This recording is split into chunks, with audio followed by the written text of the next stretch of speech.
تو تم پر اللہ کا جو یہودیوں پر غضب نازل ہوا، اور عیسائی جو ہے حضرت عیسیٰ علیہ السلام کو خدا کا بیٹا بنا کر گمراہ ہو گئے، تو دونوں کے اوپر اللہ تعالیٰ نے لعنت فرمائی ہے، اور دونوں کو اللہ تعالیٰ نے جو ہے اچھے انداز کے اندر قرآن پاک کے اندر بیان نہیں فرمایا۔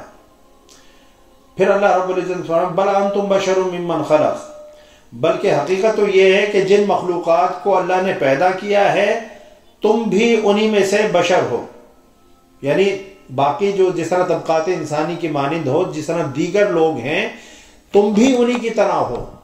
کرائیٹیریا سب کے لیے ایک ہی ہے، ان اکرمکم عند اللہ اتقاکم، کہ تم میں سے جو جتنا متقی ہے، پرہیزگار ہے، خوف و خشیت الہی سے جس کا دل جتنا لبریز ہے، جو جتنا اللہ سے ڈرتا ہے، جو جتنا اللہ کے سامنے عاجزی اور انکساری کا پیکر بن کر جھکتا ہے، تو وہی اللہ کے قریب ہے۔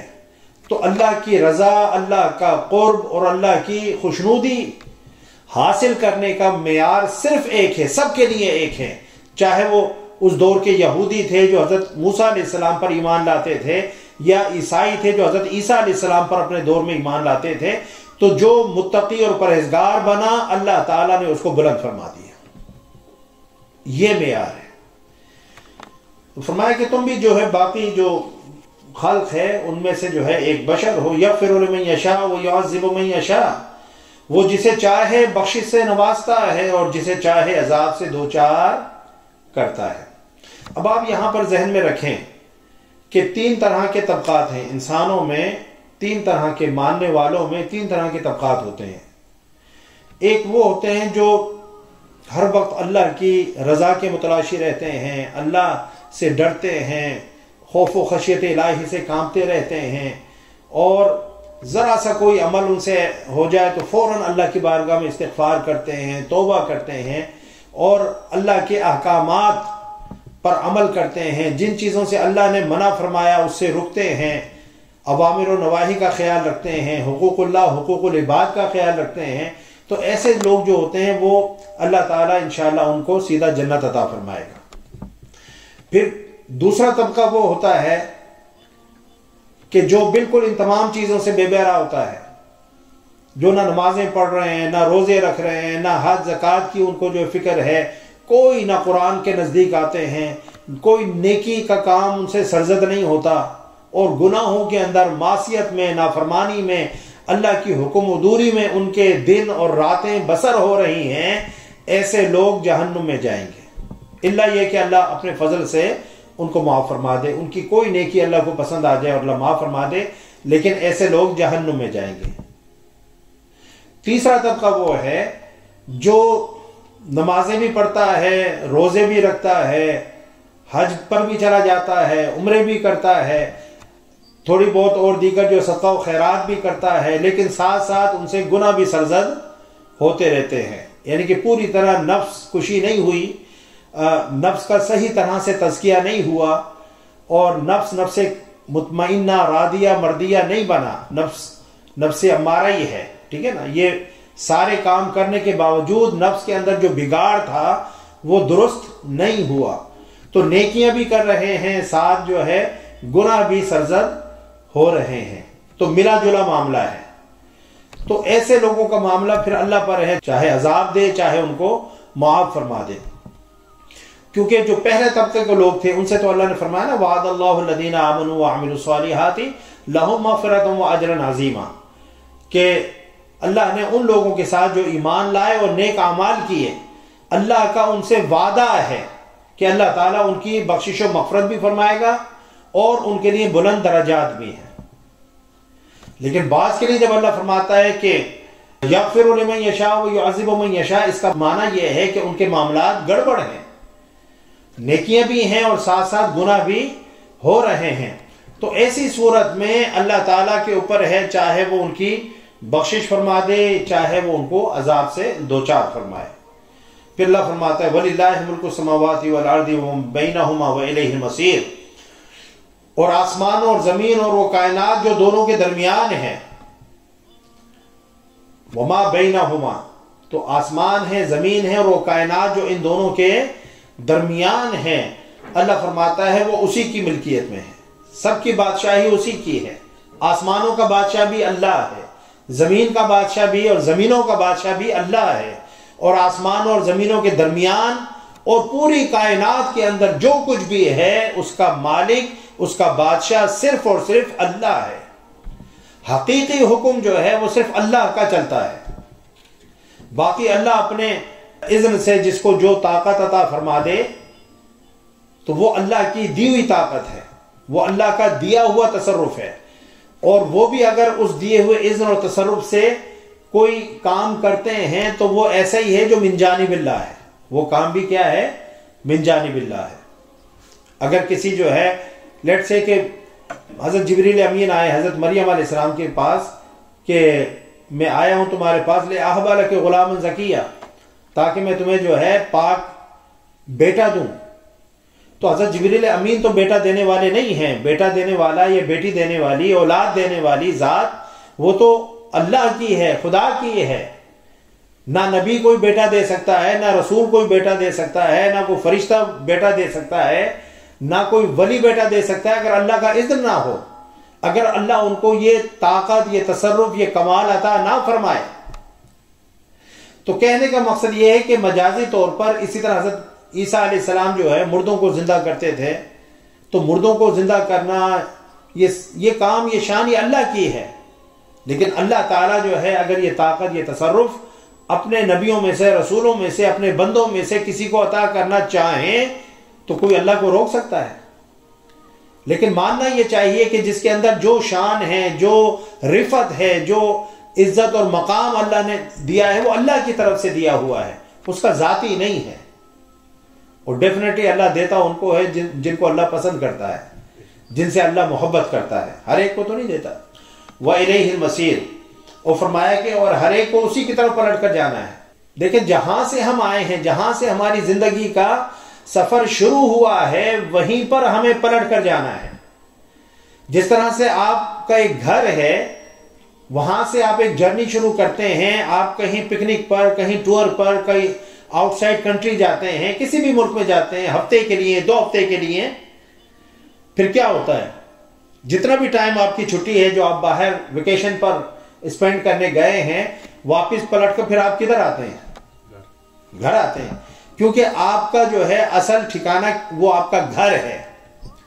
ہمارا اصل ٹھکانہ, ہماری روح کا اصل ٹھکانہ وہ ملائے اعلیٰ تھا جہاں سے ہم آئے تھے, وہ عالم ارواح تھا جہاں سے ہم آئے ہیں, جہاں پر روحیں رہتی تھیں. اللہ نے اس عالم بشریت کے اندر بھیج دیا. پھر مرنے کے بعد ہم جو ہے عالم برزخ میں چلے جائیں گے, پھر عالم آخرت میں. تو لوٹ کر سفر پھر جہاں سے اس لیے ہم کیا کہتے ہیں, انا للہ و انا الیہ راجعون, بے شک ہم اللہ کے لیے ہیں اور اللہ ہی کی طرف لوٹ کر جانے والے ہیں. تو ہم وہیں سے آئے تھے اور وہیں ہم نے لوٹ کر جانا ہے. اللہ نے فرمایا وَإِلَيْهِ الْمَصِيرُ, اور ہر ایک کو اسی کی طرف پلٹ کر جانا ہے. کس کی طرف؟ اللہ کی طرف, جو تمام کائنات کا بادشاہ ہے, جو آسمانوں کا, زمینوں کا اور جو کچھ اس کے درمیان ہے, ان تمام چیزوں کا بادشاہ اللہ ہے, اور اسی کی طرف ہمیں پلٹ کر جانا ہے. پھر اللہ رب العزت نے آیت نمبر 19 کے اندر بیان فرمایا یا اہل الکتاب, اے اہل کتاب. اب اہل کتاب سے مراد یہودی اور عیسائی, کیونکہ یہ دونوں اہل کتاب ہیں. حالانکہ ان کے عقائد میں اتنا فساد پیدا ہو گیا تھا, ان کے معاملات کے اندر اتنا فساد پیدا ہو گیا تھا, لیکن اس کے باوجود چونکہ اللہ نے ان کو کتاب عطا فرمائی تھی اور وہ نبیوں پیغمبروں کو ماننے والے تھے, اس لیے اللہ تعالیٰ نے ان کو اہل کتاب سے ہی تعبیر فرمایا. یا اہل الکتاب, اے اہل کتاب, قد جاءکم رسولنا, بے شک تمہارے پاس ہمارے یہ رسول صلی اللہ علیہ وسلم, یہ آخری نبی جو ہے تشریف لائے. یبین لکم علی فترۃ من الرسل ان تقولوا ما جاءنا من بشیر ولا نذیر. فرمایا کہ تمہارے پاس ہمارے یہ آخر الزماں رسول صلی اللہ علیہ وسلم پیغمبروں کی آمد کے سلسلے کے منقطع ہونے کے موقع پر تشریف لائے ہیں. یعنی کہ نبیوں اور رسولوں کی آمد کا سلسلہ جو ہے منقطع, آپ پر آ کر منقطع ہو گیا. اس کا معنی کیا ہے کہ حضور نبی اکرم صلی اللہ علیہ وسلم خاتم النبیین ہیں، اور آپ کے بعد کوئی نبی اور کوئی رسول اس دنیا میں نہیں آئے گا۔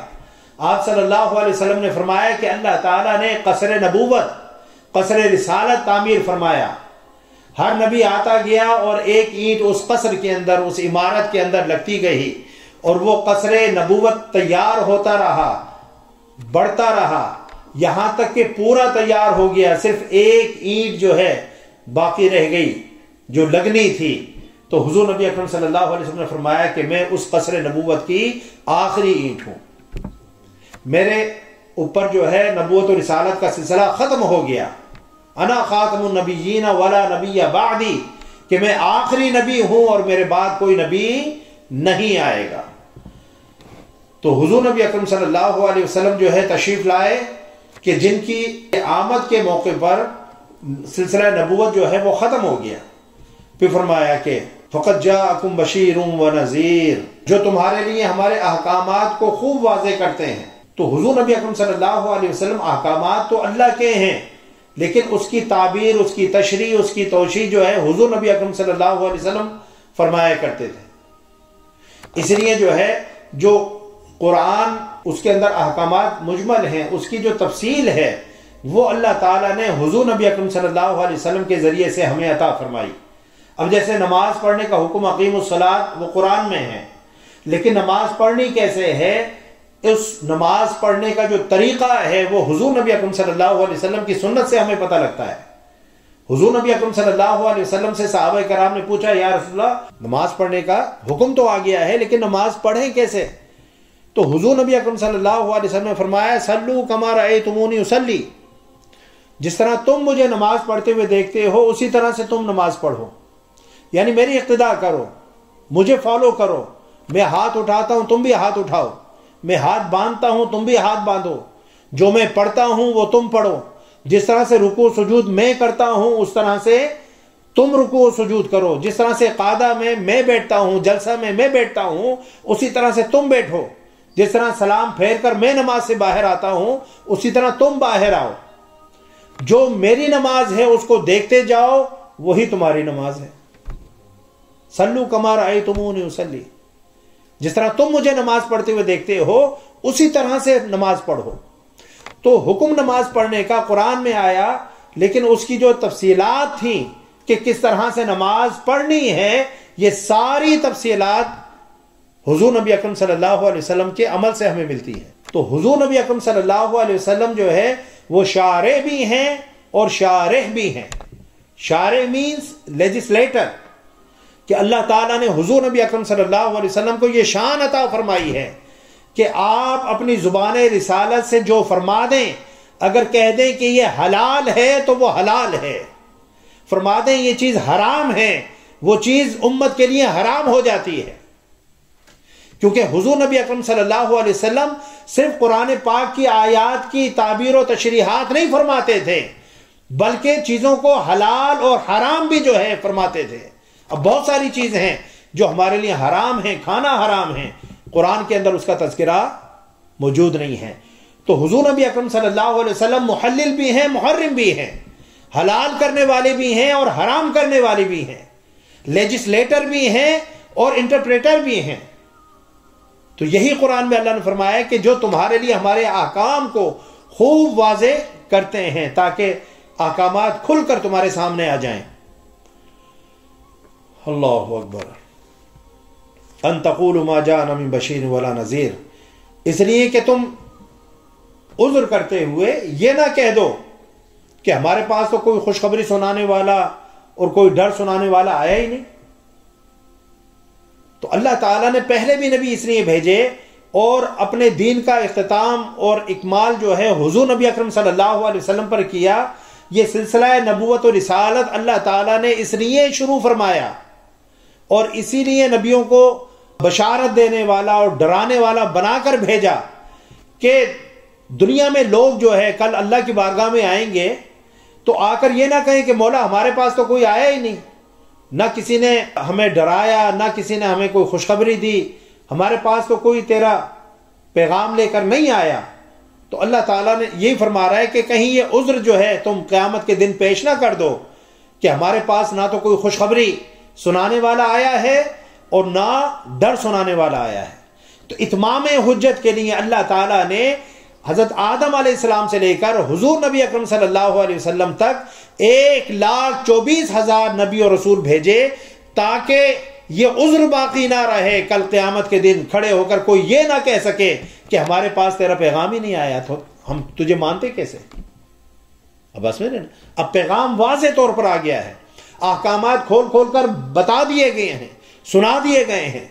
اب جس کا دل جو ہے اس کو قبول کرے گا وہ کامیاب ہوگا، کامران ہوگا، اور جو اس پیغام کو قبول نہیں کرے گا اس کے لیے اللہ تعالیٰ نے جہنم تیار کر رکھی ہے۔ پھر فرمایا واللہ علی کل شیء قدیر، اللہ تعالیٰ ہر چیز پر بڑا قادر ہے، ہر چیز پر بڑا قادر ہے، یعنی اس کی قدرت سے کوئی چیز باہر نہیں ہے، وہ جو کرنا چاہے کر سکتا ہے، اور جو کرنے کا ارادہ کرے کوئی اس کو اس ارادے سے روک نہیں سکتا، ٹھیک ہے نا۔ بعض اوقات ہوتا ہے ہم ایک کام کرنے کا ارادہ کرتے ہیں، بعض اوقات تو خود بخود رکاوٹیں آ جاتی ہیں، بعض اوقات کوئی اس کام کو کرنے سے ہمیں روک دیتا ہے، ہوتا ہے یا نہیں ہوتا؟ آپ نے کوئی کام کرنے کا ارادہ کیا، ابا جی نے آپ کو روک دیا، امی جی نے آپ کی روک دیا ہے کہ نہیں بیٹا یہ کام نہیں کرنا، تو ارادہ آپ نے کیا لیکن روک دیا۔ بعض اوقات حالات ایسے پیدا ہو جاتے ہیں وہ حالات روک دیتے ہیں آپ، ہے یا نہیں؟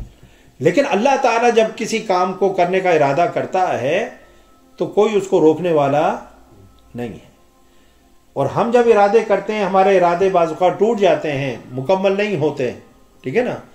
بڑی خواہش ہوتی ہے کہ بھئی یہ کام کر لیں، نہیں ہو پاتا، حالات اجازت نہیں دیتے، لیکن اللہ تعالیٰ کے لیے جو یہ مجبوریاں نہیں ہیں۔ اللہ تعالیٰ اذا اراد لہ شیئا ان یقول لہ کن فیکون، کہ جب اللہ تعالیٰ کسی کام کو کرنے کا ارادہ ظاہر فرماتا ہے، ارادہ کرتا ہے، تو اللہ تعالیٰ اس چیز کو کہتا ہے ہو جا تو وہ ہو جاتی ہے۔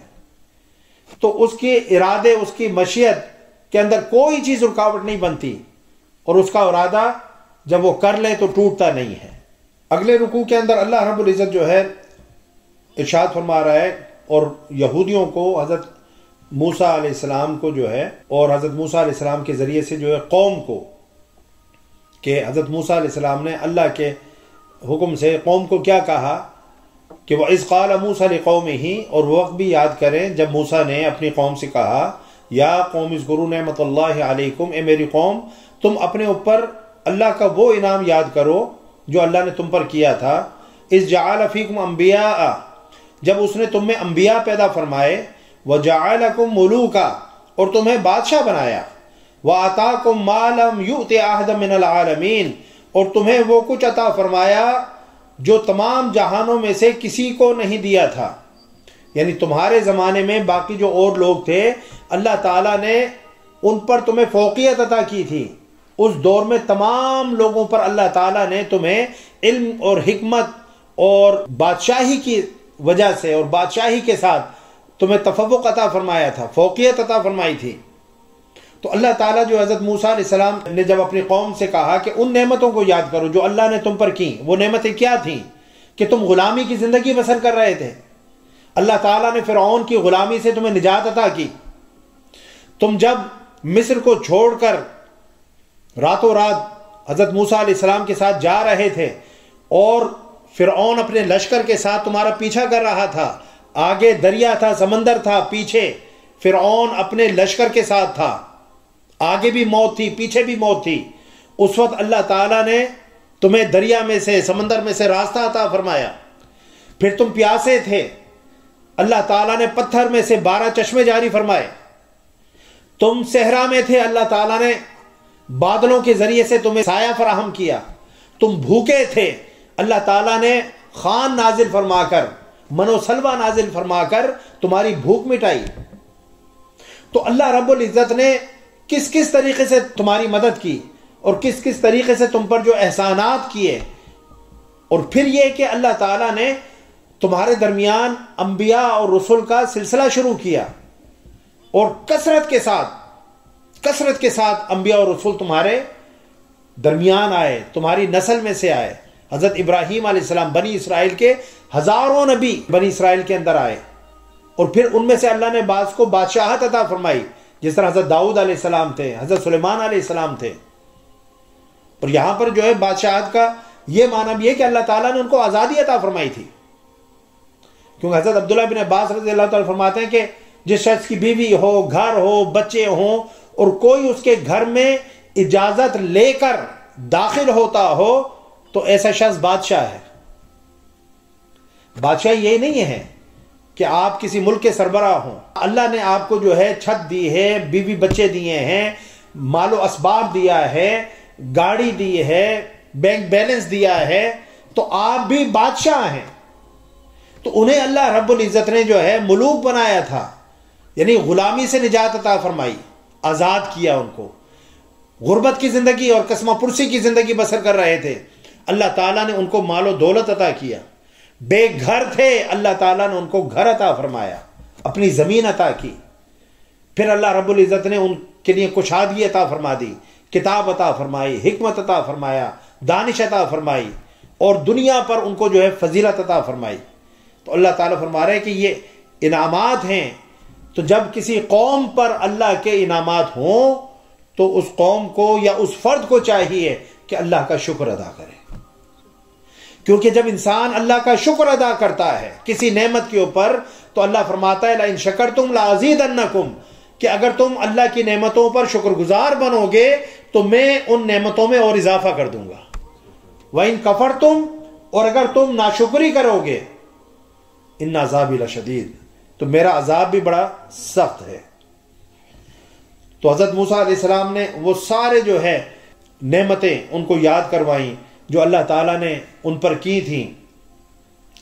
اور پیچھے سے چلا آ رہا ہے نا جس طرح سے اللہ تعالیٰ نے ان سے عہد لیا اور وعدے لیا، اور جس طرح سے جو ہے وہ ان وعدوں کو، ان عہد کو توڑتے رہے اور اللہ تعالیٰ کی نافرمانی کرتے رہے، گستاخی اور بے ادبی کرتے رہے. پیچھے سے سارے جو ہے وہ واقعات چلے آ رہے ہیں. اب ان میں سے ایک یہ تھا کہ جب اللہ رب العزت نے جو ہے کہا، اب حضرت موسیٰ علیہ السلام جو ہے ارشاد فرماتے ہیں یا قوم ادخلوا الارض المقدسۃ التي كتب اللہ لكم ولا ترتدوا على ادباركم فتنقلبوا خاسرین. اب حضرت موسیٰ علیہ السلام نے پہلے تو ان نعمتوں کو یاد دلوایا کہ جو اللہ نے ان پر کی تھی بنی اسرائیل کے اوپر، کہ یہ نعمتیں تھیں، پھر انبیاء بھی تم میں آئے، پھر ان میں سے بعض ملوک بھی ہوئے، اللہ نے بادشاہت بھی تمہیں عطا فرمائی، یہ ساری. تو حضرت موسیٰ علیہ السلام نے فرمایا یا قوم ادخلوا الارض المقدسۃ التي كتب اللہ لكم، اے میری قوم اس مقدس سرزمین میں داخل ہو جاؤ. یا وہ ملک شام تھا یا بیت المقدس کی زمین تھی، چونکہ وہاں پر جو ہے وہ مقدس کیوں ہو گئی کہ وہاں پر جو ہے حضرت انبیاء کرام کثرت کے ساتھ آئے. تو چونکہ وہ سرزمین انبیاء تھی اور وہاں پر انبیاء کے مزارات تھے، ان کی جو ہے قبور تھیں، ان نفوس قدسیہ کی برکت سے اللہ تعالیٰ نے اس زمین کو مقدس کر دیا. تو جہاں پر اللہ والوں کے قدم رکھتے ہیں وہ جگہ باعث خیر و برکت ہو جاتی ہے. تو فرمایا کہ میری قوم اس مقدس سرزمین میں داخل ہو جاؤ، التی کتب اللہ لکم، جو اللہ نے تمہارے لیے لکھ دی ہے، جو اللہ نے تمہارے لیے لکھ دی ہے، یعنی یہ فیصلہ کر دیا ہے کہ تمہاری زمین ہے. تم اس زمین کے اندر جاؤ گے تو اللہ تعالیٰ تمہیں اس قوم کے خلاف جو اس زمین کے اوپر اس وقت رہتی ہے اللہ فتح عطا فرمائے گا. جب لکھ دی ہے تو اس کا معنی کیا ہے کہ اللہ تعالیٰ یہ گارنٹی لے رہا ہے کہ میں تمہاری مدد کروں گا، نصرت کروں گا، تم جاؤ ان کے ساتھ لڑو، اللہ تمہیں فتح عطا فرمائے گا. ولا ترتدوا علی ادبارکم، اور اپنی پشت پر نہ پلٹنا، پیچھے نہ پلٹنا. فتنقلبوا خاسرین، کیونکہ اگر تم پیچھے پشت پر پلٹ گئے تو تم نقصان اٹھانے والے بن جاؤ گے. تو آگے بڑھنا، ہمت کے ساتھ مقابلہ کرنا، چاہے وہ قوم کتنی ہی بہادر کیوں نہ ہو، کتنی ہی جری کیوں نہ ہو، تم اللہ کے مدد کے سائے تلے آگے ہی بڑھتے جانا، اللہ تعالیٰ تمہیں فتح اور کامیابی عطا فرمائے گا. یہ اللہ کا وعدہ آ گیا حضرت موسیٰ علیہ السلام کی قوم کے پاس. اب آگے سنیے کیا ہوا. اب حضرت موسیٰ علیہ السلام نے کیا کیا؟ حضرت موسیٰ علیہ السلام نے ایک اسٹریٹجی ہوتی ہے کہ جنگ سے پہلے آپ جاسوس بھیجتے ہیں، اسپائز بھیجتے ہیں تاکہ وہ جائیں اور جا کر وہاں کے حالات کا جائزہ لیں، دیکھیں کہ آگے جو لوگ ہیں وہ کیسے ہیں، ان کی تیاری کیسی ہے، ان کا دفاع ڈیفنس کیسا ہے۔ تو جو اسپائز ہوتے ہیں وہ ان تمام چیزوں کی خبر لایا کرتے تھے۔ تو پہلے دور میں تو کوئی ڈرونز وغیرہ تو ہوتے نہیں تھے، تو فزیکلی لوگ جاتے تھے اور جا کر وہاں پر جاسوسی کرتے تھے، دیکھتے تھے۔ اب ہوا یہ کہ حضرت موسیٰ علیہ السلام نے چونکہ 12 قبیلے تھے تو ہر قبیلے میں سے ایک ایک شخص کو چنا، اور ساتھ جو ہے ان سے یہ عہد بھی لیا کہ تم وہاں پر جو کچھ بھی دیکھو آ کر مجھے بتانا، قوم کے سامنے کوئی بات مت کرنا، اور خاص طور پر اگر کوئی ان یوزول بات ہو جس سے قوم کا حوصلہ پست ہوتا ہو تو ایسی بات تو بالکل بھی مت کرنا، سیدھا میرے پاس آنا۔ اب ہوا یہ کہ جب یہ وہاں پر گئے ہیں تو ایک باغ تھا، یہ اس باغ کے اندر گئے تو وہاں پر ایک شخص تھا، وہ اپنے فروٹ وغیرہ جو ہے وہ توڑ رہا تھا۔ اب اس کا جو جسم تھا وہ جسم بہت ہی جو ہے بڑا جسم تھا، اتنا بڑا جسم کہ اس نے ان 12 کو ایسے کر کے اٹھا کر اپنی فروٹ کی ٹوکری کے اندر رکھ لیا۔ اتنے بڑے بڑے جسم والے تھے وہ، اتنے قد آور تھے، اتنے طاقتور تھے۔ اور بعد میں جو ہے اس نے بادشاہ کے سامنے پیش کیا، بادشاہ نے دیکھا، کہا کہ دیکھا تم نے، سارے ہی ویسے تھے، بڑے بڑے جسموں والے۔ تو بادشاہ نے کہا کہ تم نے ہمیں دیکھ لیا ہے نا، تو اب جا کر تم چھوڑ دیا، جا کر تم جو اپنی قوم کو بتاؤ کہ تم ہم سے مقابلہ نہیں کر سکتے۔ تو وہ جو 12 لوگ تھے انہوں نے ان کو ڈرا دھمکا کر اور اپنی شان و شوکت دکھا کر، اپنا روب اور جلال دکھا کر، اپنی جسامت اور طاقت دکھا کر انہوں نے ان 12 کو چھوڑ دیا کہ جاؤ جا کر اپنی قوم کو بتاؤ کہ ہم کیسے ہیں۔ جب وہ 12 جاسوس حضرت موسیٰ علیہ السلام کے پاس واپس آئے تو وہ چاہیے تو یہ تھا کہ حضرت موسیٰ علیہ السلام کے پاس آتے اور ڈائریکٹ ان کو ساری خبر دیتے۔ ان میں سے جو 2 تھے انہوں نے اپنے عہد کی پاسداری کی اور عہد کو نہیں توڑا۔ عہد کیا تھا کہ جو کچھ دیکھیں گے آ کر حضرت موسیٰ علیہ السلام کو بتائیں گے، کسی اور کو نہیں بتائیں گے، کسی اور کے سامنے ذکر تذکرہ نہیں کریں گے۔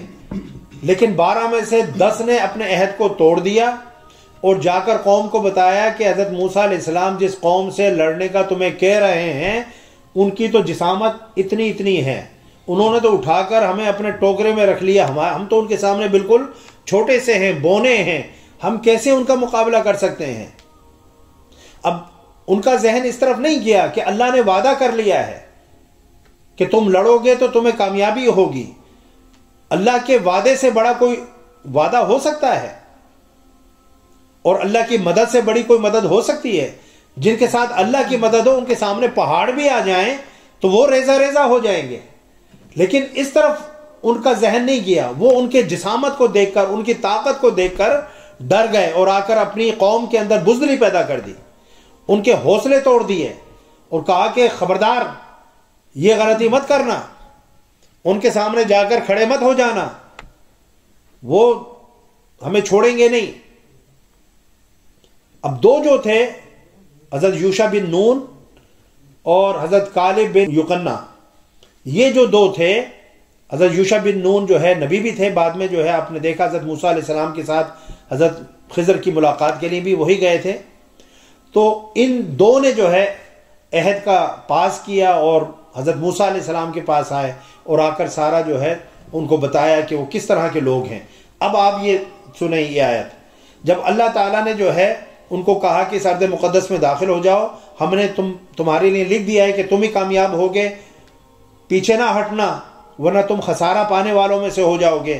تو اب حضرت موسیٰ علیہ السلام نے فرمایا قالوا یا موسیٰ، انہوں نے کہا قالوا یا موسیٰ، اے موسیٰ، ان فیہا قوم جبارین، کہ اے موسیٰ اس میں تو بڑے زبردست لوگ رہتے ہیں، بڑے ظالم، بڑے طاقتور، بڑے لہیم شہیم اور قد آور لوگ رہتے ہیں۔ وَإِنَّا لَن نَدْخُلَهَا حَتَّى يَخْرُجُوا مِنْهَا، اور ہم اس میں ہرگز داخل نہیں ہوں گے یہاں تک کہ وہ اس زمین سے نکل جائیں۔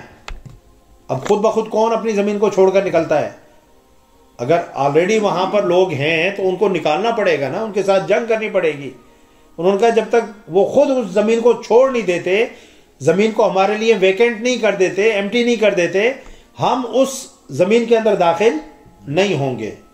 فَإِن يَخْرُجُوا مِنْهَا، فَإِنَّا دَاخِلُونَ، بس اگر وہ یہاں سے نکل جائیں تو ہم ضرور داخل ہو جائیں گے. بڑا احسان ہے آپ کا. یعنی جب بالکل جو ہے میدان خالی ہو جائے گا، سب چھوڑ چھاڑ کر بھاگ جائیں گے، تب ہم آئیں گے اور وہاں پر رہنا شروع کریں گے. قال رجلان من الذين يخافون انعم الله عليهما، ان چند لوگوں میں سے جو اللہ سے ڈرتے تھے، دو ایسے شخص بول اٹھے جن پر اللہ نے انعام فرمایا تھا. اب وہ یہ دو لوگ جو وہی تھے، حضرت یوشع بن نون اور حضرت کالب. وہ اپنی قوم سے کیا کہنے لگے؟ ادخلوا علیہم الباب، تم ان لوگوں پر بلا خوف حملہ کرتے ہوئے شہر کے دروازے سے داخل ہو جاؤ، کوئی فکر مت کرو، اللہ نے مدد و نصرت کا وعدہ کر لیا ہے، اللہ کی نصرت و تائید ہمارے ساتھ ہے، کوئی ہمارا بال بیکا نہیں کر سکتا، کوئی ہمیں نقصان نہیں پہنچا سکتا، کوئی ہمیں شکست نہیں دے سکتا. تم ہمت کر کے آگے بڑھو، بغیر خوف و خطر حملہ کرو، شہر کے دروازے سے اندر داخل ہو جاؤ. فَإِذَا دَخَلْتُمُوهُ فَإِنَّكُمْ غَالِبُونَ، انہوں نے کہا کہ سو جب تم اس دروازے میں داخل ہو جاؤ گے تو یقیناً تم غالب ہو جاؤ گے. کس طرح ہو جاؤ گے؟ یہ تمہارے سوچنے کی بات نہیں ہے. تمہارا کام صرف لڑنا ہے، تمہارا کام قدم آگے بڑھانا ہے، اللہ کے حکم پر جہاد کرنا ہے. اس میں تمہیں کامیابی کس طرح سے ملتی ہے اتنی طاقتور قوم کے خلاف، یہ سوچنا تمہارا کام ہے ہی نہیں. جب اللہ نے مدد کا وعدہ کر لیا ہے تو قدم آگے بڑھاؤ، اللہ تعالیٰ تمہاری مدد فرمائے گا. وَعَلَى اللَّهِ فَتَوَكَّلُوا إِن كُنتُم مُؤْمِنِينَ، اور کہا کہ تم یقیناً غالب ہو جاؤ گے اور اللہ ہی پر توکل کرو بشرطے کہ تم ایمان والے ہو. تو اللہ پر توکل کون کرتا ہے؟ اللہ پر توکل وہ کرتا ہے جو صاحب ایمان ہو، جو ایمان والا ہو، جس کا ایمان کامل ہو، جس کا ایمان ڈاواڈول نہ ہو، متذبذب نہ ہو. جس طرح ہم ہیں کہ ہم زبان سے تو کہتے ہیں کہ ہم مسلمان ہیں، ہم مومن ہیں، لیکن اللہ کی مدد پر، اللہ کی نصرت پر ہمیں اس طرح کا یقین نہیں ہے. لوگ ہمارے دانشور ہمیں ڈراتے ہیں کہ بھئی اگر ہمارا ملک پاکستان فلاں کے سامنے کھڑا ہو گیا تو یہ ہو جائے گا، فلاں کے سامنے کھڑا ہو گیا تو یہ ہو جائے گا، بس لیٹ جاؤ، ہاں میں ہاں ملاتے رہو، ان کی بات مانتے رہو، جی حضوری کرتے رہو، غلامی کی زندگی بسر کرتے رہو، چند ڈالروں کے عوض اپنے ضمیر کا سودا کرتے رہو، کیونکہ وہ بہت طاقتور ہیں اور ہم بہت کمزور ہیں، اس لیے ہمارا ان کا کوئی مقابلہ نہیں ہے، یہ نری جو ہے خودکشی ہے، اس لیے بس بیٹھ کر جو ہے آپ ان کی تابعداری کرتے رہیں. یہ ہمارے دانشور جو ہے سو کالڈ دانشور ایسی باتیں کرتے ہیں نہیں کرتے؟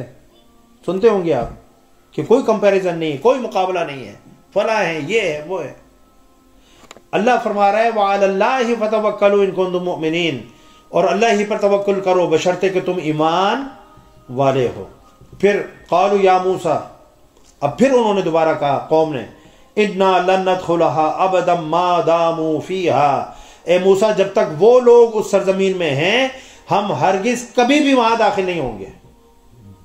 یہ بات آپ بھول جائیں کہ ہم جو ہے اب جس طرح ان دو جو مومن تھے جو خوف خدا رکھنے والے تھے انہوں نے بھی ساری جو واضح و نصیحت کی کہ بھی اگر جاؤ گے تو اللہ تعالیٰ تمہاری مدد کرے گا، نصرت کرے گا. لیکن بات یہ ہے کہ ان باتوں کا اثر تب ہی ہوتا ہے جب ایمان جو ہے پختہ ہو، ایمان سلامت ہو، ایمان کامل ہو، تب ان باتوں کا اثر ہوتا ہے، ورنہ سارے واضح و نصیحت بیکار ہو جاتے ہیں.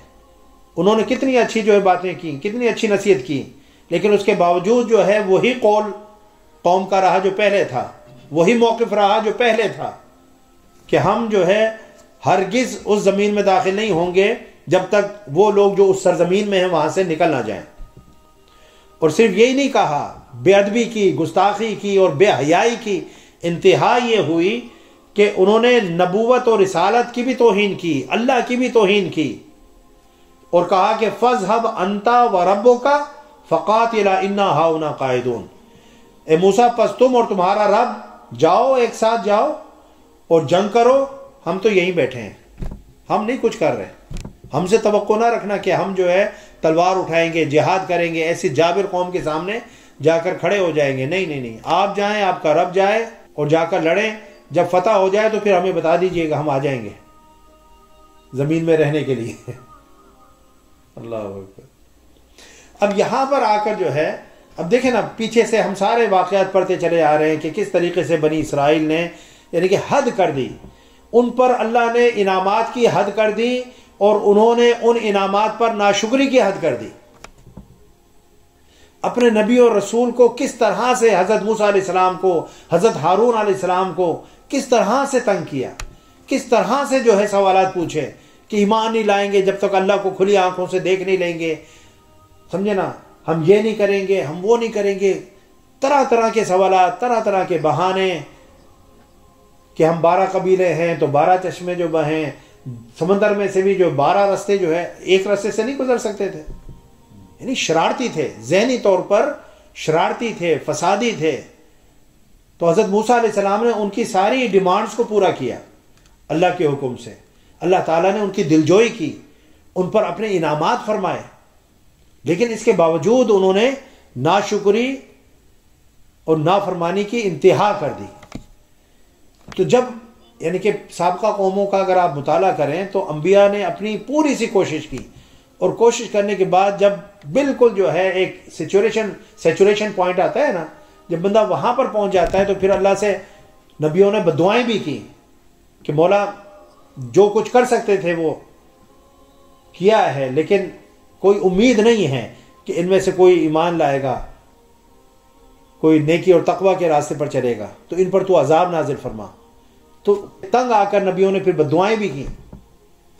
اب حضرت موسیٰ علیہ السلام سے جب یہ کہا کہ تم جاؤ اور تمہارا رب جائے، بعض مفسرین نے رب سے مراد حضرت ہارون علیہ السلام بھی مراد لیے ہیں، کیونکہ حضرت ہارون علیہ السلام آپ کے بڑے بھائی تھے اور حضرت موسیٰ علیہ السلام آپ کی جو فرمانبرداری کرتے تھے، آپ کی رسپیکٹ کرتے تھے اور آپ کی بات سنتے تھے، مانتے تھے. تو رب سے مراد بعض مفسرین نے حضرت ہارون علیہ السلام کہ آپ اور ہارون جائیں اور جا کر لڑیں، اور جب چونکہ آپ تو نبی ہیں، اللہ کے رسول ہیں، تو آپ کو تو کامیابی یقینی طور پر مل جائے گی. تو جب کامیابی مل جائے تو پھر ہمیں آ کر لے جائیے گا ساتھ، ہم ساتھ چلنے کو تیار ہیں. تو حضرت موسیٰ علیہ السلام نے فرمایا قال رب انی لا املک الا نفسی واخی. حضرت موسیٰ علیہ السلام نے عرض کیا اے میرے رب، میں اپنی ذات اور اپنے بھائی ہارون کے سوا کسی پر اختیار نہیں رکھتا. انسان کا اپنی جان پر اختیار ہے یا جو قریبی اس کی بات سننے والے ہیں ان پر اختیار ہوتا ہے. فَافْرُقْ بَيْنَنَا وَبَيْنَ الْقَوْمِ الْفَاسِقِينَ، پس تو ہمارے اور اس نافرمان قوم کے درمیان جدائی فرما دے، اپنے حکم سے جدائی فرما دے. بہت ہو گیا. اب حضرت موسیٰ علیہ السلام نے اپنی قوم کو فاسق کہا، نافرمان، کیونکہ اس کے جو واقعات ہیں وہ سارے آپ پیچھے پڑ چکے ہیں کہ کون کون سی نافرمانی ان سے جو ہے سرزد ہوئی. تو وہ ایک کے بعد دوسری، دوسرے کے بعد تیسری نافرمانی کرتے رہے، کرتے چلے گئے، یہاں تک کہ نوبت یہاں پر آئی کہ جب بالکل جو ہے منزل سامنے تھی اور اللہ کی طرف سے نصرت کا وعدہ بھی آ گیا تھا کہ تم جاؤ جہاد کرو، اللہ تعالیٰ تمہیں کامیابی عطا فرمائے گا، وہاں پر بھی آ کر انہوں نے نافرمانی کی، حکم عدولی کی. تو حضرت موسیٰ علیہ السلام نے دعا کی مولا میرے اور ان کے درمیان تفریق فرما دے، جدائی فرما دے. قال فإنها محرمة عليهم 40 سنة يتيهون في الأرض فلا تأس على القوم الفاسقين. رب نے فرمایا پس یہ سرزمین ان نافرمان لوگوں پر 40 سال تک حرام کر دی گئی ہے. اب یہ 40 سال جو ہے سزا کے طور پر اللہ تعالیٰ نے لکھ تو دی ہے نا، وہ لکھا ہوا تو اللہ نے نہیں تبدیل فرمایا. یہ نہیں فرمایا کہ وہ جو لکھ دیے اس کو میں کینسل کر رہا ہوں، کیونکہ آگے جو آنے والے لوگ تھے، ٹھیک ہے نا، ان کے لیے بھی حکم وہی تھا کہ لڑو گے تو یہ زمین ملے گی. تو وہ لڑے تو اللہ نے ان کو کامیابی عطا فرما دی، ٹھیک ہے نا. تو حکم جو تھا یہ مشروط تھا لڑنے کے ساتھ، کامیابی مشروط تھی لڑنے کے ساتھ. تمہیں کامیابی ملے گی لیکن شرط یہ ہے کہ تم لڑو، جہاد کرو، تلوار اٹھاؤ، پھر تمہاری مدد ہوگی. اب انہوں نے تو تلوار اٹھائی نہیں، انہوں نے تو جہاد کیا نہیں، اس لیے اللہ تعالیٰ نے ان سے اس کامیابی کے حکم کو، جس کو کہتے ہیں نا ڈیلے کر دیا. وہ کامیابی کا جو حکم تھا اپنی جگہ برقرار رہا، لیکن ان سے اس کو اٹھا کر آگے لے گیا، ٹھیک ہے نا. یہاں تک مفسرین کہتے ہیں کہ پھر 40 سال یہ وادی طے کے اندر، اور وہ کتنا بڑا ریگستان تھا، تقریباً جو ہے 27 میل اس کی جو ہے لمبائی اور چوڑائی تھی. صبح یہ سفر کرتے تھے، شام تک جو ہے سفر کرتے رہتے تھے. جب تھک کر جو ہے سفر اپنا ختم کرتے تھے تو اپنے آپ کو وہیں پر پاتے تھے جہاں سے سفر شروع کیا ہوتا تھا. پھر رات سے صبح تک سفر کرتے تھے، صبح اپنے آپ کو وہیں پر پاتے تھے جہاں سے سفر شروع کیا تھا. 40 سال تک بنی اسرائیل کی قوم اپنی نافرمانی، اپنی ہٹ دھرمی، انبیاء اور رسولان اعظام کی بے عزتی کرنے کے سبب سے اس عذاب سے دوچار رہی. اب دیکھیں اللہ تعالیٰ نے اب اس میں 2 موقف ہیں. ایک موقف یہ ہے کہ حضرت موسیٰ علیہ السلام اور حضرت ہارون علیہ السلام ان کے ساتھ نہیں تھے، چونکہ انہوں نے دعا کی کہ فَفْرُقْ بَيْنَنَا وَبَيْنَ الْقَوْمِ الْفَاسِقِينَ، کہ ہمارے اور قوم کے درمیان تفریق فرما دے، جدائی ڈال دے. تو بعض نے کہا کہ ان کے درمیان جدائی ڈال دی گئی. حضرت موسیٰ علیہ السلام اور حضرت ہارون علیہ السلام اس 40 سالہ دور کے اندر جب وہ سفر کر رہے تھے وہ ان کے ساتھ موجود نہیں تھے. دوسرا موقف یہ ہے کہ وہ ان کے ساتھ موجود تھے، لیکن وہ اس سفر کی تکلیف سے اللہ تعالیٰ نے ان کو جو ہے آزاد کر دیا تھا، بری کر دیا تھا. یعنی وہ جو تکلیف بنی اسرائیل کے اوپر 40 سال آتی رہی، حضرت موسیٰ اور حضرت ہارون علیہ السلام جب تک زندہ رہے، کیونکہ آپ دونوں کا وصال اسی مدت کے اندر ہو گیا تھا، وہ اس تکلیف سے جو ہے بچے رہے. جس طرح اللہ رب العزت نے حضرت ابراہیم علیہ السلام کو آگ کے اندر جب وہ ڈلے تو آگ کی کتنی شدت تھی، کتنی حرارت تھی، کتنی تمازت تھی، کتنی تپش تھی، لیکن حضرت ابراہیم علیہ السلام کے لیے وہ آگ گل و گلزار ہو گئی. یا نار کونی بردًا وسلاما علی ابراہیم. تو حضرت ابراہیم علیہ السلام کے اوپر وہ آگ جو ہے ٹھنڈی بھی ہو گئی اور سلامتی والی بھی ہو گئی. تو آپ یہ دیکھیں کہ وہ آگ میں تھے لیکن آگ بھی ان کے لیے سلامتی والی بن گئی، یعنی ان کو کوئی غضن، کوئی نقصان نہیں پہنچا اس آگ سے. حضرت موسیٰ علیہ السلام اور حضرت ہارون علیہ السلام قوم کے ساتھ ہی تھے 40 سال، لیکن وہ تکلیف جو قوم کے اوپر آئی، اللہ تعالیٰ نے حضرت موسیٰ اور حضرت ہارون علیہ السلام سے اس تکلیف کو اٹھا لیا. اور مفسرین نے لکھا کہ 20 سال سے اوپر جتنے بھی لوگ تھے، 20 سال کی عمر سے اوپر جتنے بھی لوگ تھے، وہ ان 40 سال کے اندر مر گئے، ختم ہو گئے. اور جو چھوٹے تھے، بچے تھے، وہ پھر جوان ہوئے، اور انہیں پھر اللہ نے جو ہے وہی حکم دیا جو پہلے والوں کو دیا تھا کہ جاؤ لڑو، اللہ تمہارے ساتھ ہے، تمہیں کامیابی نصیب ہوگی. تو جب وہ لڑے ہیں تو اللہ تعالیٰ نے اسی جو ہے جابر قوم کے سامنے ان کو فتح عطا فرمائی. لیکن 40 سال قوم کے ضائع ہو گئے. کہنے کا مقصد یہ کہ کھڑا تو پھر بھی ہونا پڑا، لڑنا تو پھر بھی پڑا، تلوار تو پھر بھی اٹھانی پڑی، جہاد تو پھر بھی کرنا پڑا. اگر 40 سال پہلے کر لیتے تو کامیابی پہلے مل جاتی. کیونکہ بہت ساری چیزیں ایسی ہوتی ہیں جو مشروط ہوتی ہیں، کنڈیشنل ہوتی ہیں کہ یہ کام کرو گے تو یہ ملے گا. اب بات سمجھ رہے نا؟ ہم کیا چاہتے ہیں کہ ہمیں بیٹھے بٹھائے کامیابی مل جائے. آج ہمارے مسلمانوں کا بھی حال قوم بنی اسرائیل جیسا ہی ہے. کہتے ہیں جی اگر ہم مومن ہیں، مسلمان ہیں، تو مدد کیوں نہیں آتی، کامیابی کیوں نہیں ملتی؟ تو کامیابی جو لوگ بیٹھے رہتے ہیں ان کو نہیں ملتی. اللہ کی کامیابی اور عزت اور سرفرازی انہی لوگوں کو ملتی ہے جو میدان عمل میں آتے ہیں، جو جد و جہد کرتے ہیں، جو قدم آگے بڑھاتے ہیں، جو ظلم کا مقابلہ کرنے کے لیے کھڑے ہوتے ہیں، ان کو کامیابی ملتی ہے.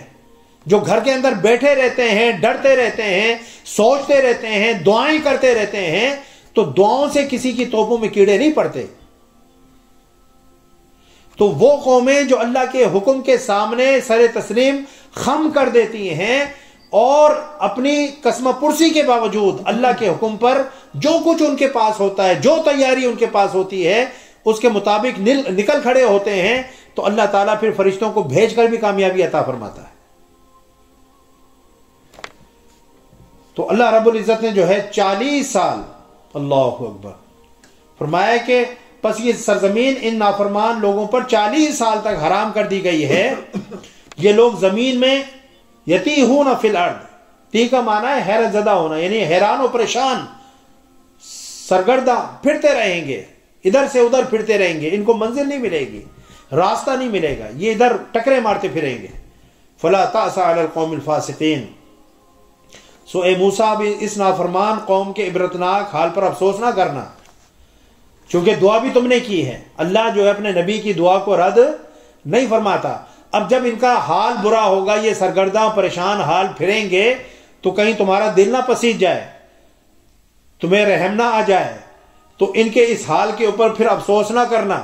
اب دعا مانگی ہے تو رب تو اپنے محبوب جو نبی اور رسول ہوتے ہیں ان کی دعا کو قبول فرماتے. اس لیے حضور نبی اکرم صلی اللہ علیہ وسلم نے جب طائف والوں نے آپ صلی اللہ علیہ وسلم کے ساتھ برا سلوک کیا اور آپ کو خون آلود کر دیا، اور فرشتہ بھی اللہ کی بارگاہ سے آ گیا کہ اگر آپ حکم دیں تو اس پہاڑ کو اٹھا کر طائف والوں پر میں پھینک دوں اور یہ بستی جو ہے صفحہ ہستی سے مٹ جائے، تو آپ صلی اللہ علیہ وسلم نے فرمایا کہ شاید اللہ تعالیٰ آنے والی نسلوں میں جو ہے مسلمان پیدا فرما دے، ان کو ہدایت عطا فرما دے.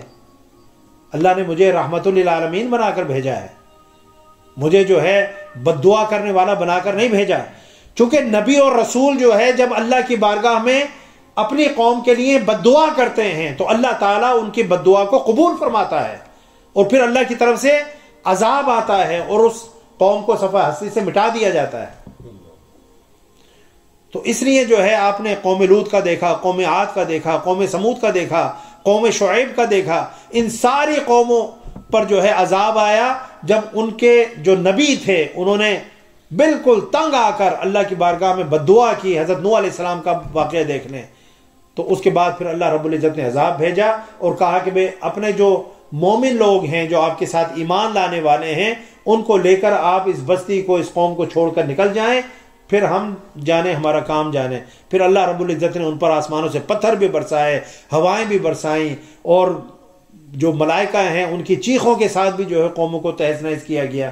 تو مختلف طریقوں سے جو ہے اللہ تعالیٰ نے ان کو عذاب سے دوچار فرمایا. قوم نوح کو جو ہے پانی کے ذریعے سے اللہ تعالیٰ نے تباہ و برباد کر دیا. تو مقصد یہ ہے کہ اللہ تعالیٰ کی جو فرما برداری ہے اس میں عزت ہے، اس میں انسان کے لیے جو ہے شرافت ہے، کرامت ہے.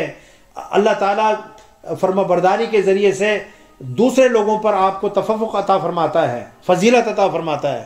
لیکن جو نافرمانی کرتے ہیں، ناشکری کرتے ہیں، اللہ تعالیٰ پھر ان پر عذاب نازل فرماتا ہے. اب حضور نبی اکرم صلی اللہ علیہ وسلم کے امتی ہونے کے سبب سے اللہ تعالیٰ نے اس طرح کا عذاب کہ ہمیں بالکل صفحہ ہستی سے مٹا دیا جائے بحیثیت مجموعی ایک مسلمان قوم، کیونکہ دنیا میں 2 ارب مسلمان ہیں. تو کہیں کہیں جزوی عذاب تو آتا ہے، زلزلہ آ گیا اتنے ہزار لوگ مر گئے، سیلاب آ گیا اتنے ہزار لوگ مر گئے، فلاں جگہ جناب سونامی آ گیا تو اتنے ہزار لوگ مر گئے، ہوتا ہے، ٹھیک ہے نا، اس میں مسلمان نہیں مر رہے ہیں. لیکن ایسا نہیں ہے کہ 2 ارب جو مسلمان ہیں ان پر ایک دم کوئی عذاب آئے اور سارے کے سارے مر جائیں. نہیں، اس طرح سے اب عذاب نہیں آئے گا، کیونکہ اللہ تعالیٰ نے فرمایا وما کان اللہ لیعذبہم وانت فیہم، کہ آپ کے ہوتے ہوئے اللہ کس طرح سے جو ہے عذاب دے. اے محبوب صلی اللہ علیہ وسلم، آپ کی ذات چونکہ ان کے درمیان ہے اس لیے اللہ تعالیٰ ان کو عذاب نہیں دیتا. یہ اپنے منہ سے عذاب مانگتے ہیں. یہ جو منافق تھے وہ اپنے منہ سے عذاب مانگتے تھے کہ ہم پر آسمان سے پتھروں کی بارش کیوں نہیں ہوتی؟ اگر آپ سچے نبی ہیں تو اللہ کی بارگاہ میں ہمارے لیے بد دعا کیوں نہیں کرتے؟ اور ہم پر اللہ آسمان سے عذاب کیوں نہیں نازل فرماتا؟ یہ واقعہ ہے. اس کے بعد اللہ نے فرمایا وما کان اللہ لیعذبہم وانت فیہم. یہ تو عذاب مانگ رہے ہیں، یہ تو محبوب تجھے اکسا رہے ہیں کہ تو بد دعا کر، لیکن میں نے تجھے بھی رحمت للعالمین بنا کر بھیجا ہے، اور میں ان کی اس نافرمانی اور گستاخی کی وجہ سے بھی عذاب نہیں بھیج رہا کیونکہ آپ ان کے درمیان ہیں. تو حضور نبی اکرم صلی اللہ علیہ وسلم تو قیامت تک ہمارے درمیان موجود ہیں، اور ان کی وجہ سے ہم سب بچے ہوئے ہیں. ورنہ ہمارے جو حالات ہیں، ہمارے جو اعمال ہیں، اور ہمارے جو کالے سیاہ کرتوت ہیں، وہ تو اس قابل ہیں کہ ہمیں بھی اوپر سے عذاب آئے اور تہس نہس کر دیا جائے. لیکن حضور نبی اکرم صلی اللہ علیہ وسلم کا ہم سب پر ان کے صدقے سے کرم ہے اللہ کا کہ اللہ تعالیٰ نے ہمیں اپنے حفظ و امان میں رکھا ہوا ہے. تو آج ہم نے سورہ المائدہ کی آیت نمبر 26 تک کا جو ہے بیان مکمل کر لیا ہے، اور یہاں پر رکوع بھی ختم ہو گیا. انشاءاللہ اللہ تعالیٰ کے فضل و کرم سے ہم اگلی نشست میں سورہ المائدہ کی آیت نمبر 27 سے اپنی گفتگو کا آغاز کریں گے۔ اللہ تعالی ہم سب کو قرآن پاک کی سمجھ عطا فرمائے اور سمجھ کر عمل کرنے کی توفیق عطا فرمائے۔ وما علیہ الا البلاغ۔ السلام علیکم ورحمۃ اللہ وبرکاتہ۔